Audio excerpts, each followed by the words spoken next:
Всем привет! Я написал еще одно расследование, заключительную часть о...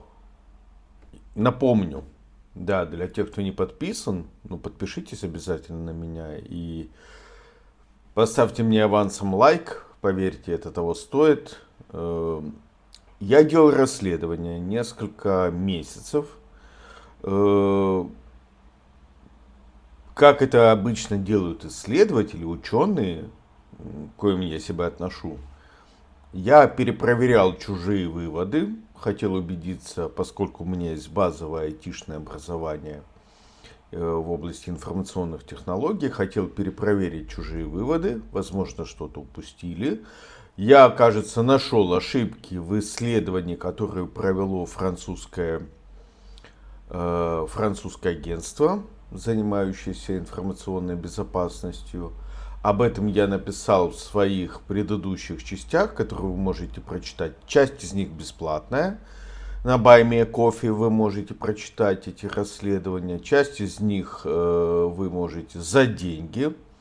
За небольшие деньги, за ваш донат в 5 евро вы можете стать моим подписчиком и практически навсегда обеспечить себя доступ к моим расследованиям.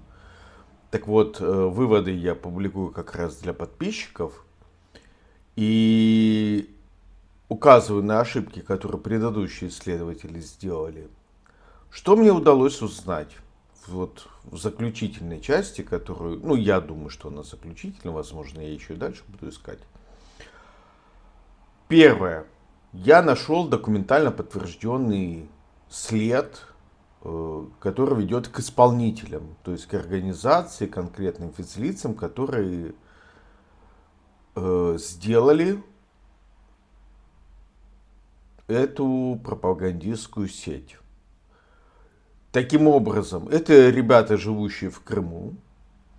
Я смог понять, почему во всей этой сетке такой серьезный украинский след, что сервера были использованы украинские до 22 года. Теперь понятно. Также понятно за счет того, что выяснено, кто исполнитель, почему использовался украинский шаблон новостей для сайтов, которые я условно называю Top News. Достаточно старый шаблон, выглядит как устаревший, но теперь понятно, почему этот шаблон используется в том числе для российских сайтов, которые транслируют на Россию, казалось бы, да, вот, по-прежнему используется. Это тоже удалось понять и осмыслить. Но много информации, кстати говоря, найдено о членах семьи исполнителей. Они, в общем-то, до определенного момента не скрывали свое участие в этом проекте, гордились, я бы даже сказал. Проследил я, как мне кажется, доказал, как развивался бизнес у этих исполнителей, с какими питерскими компаниями они связаны. Вот. Немножечко приоткрыл вам дверь в мир этих людей. Вот. И это все из открытых источников. Они потом, конечно, эту информацию подчищали, закрывали свои профили в соцсетях, но интернет помнит все. Можно это найти информацию, если немножечко покопаться и знать, где искать. И самое главное, конечно, вам интересно, кто же заказчик у этих исполнителей.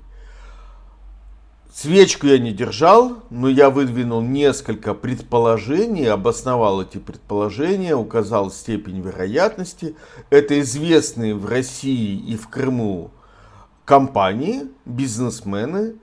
Вам нужно только подписаться на меня на Buy Me a Coffee или на Патреоне, на Бусти, стать моим подписчиком, и вы сможете, сами прочитав мои аргументы в пользу той или иной гипотезы, сделать для себя вывод, правильно ли я предположил, откуда растут ноги, кто заказчик.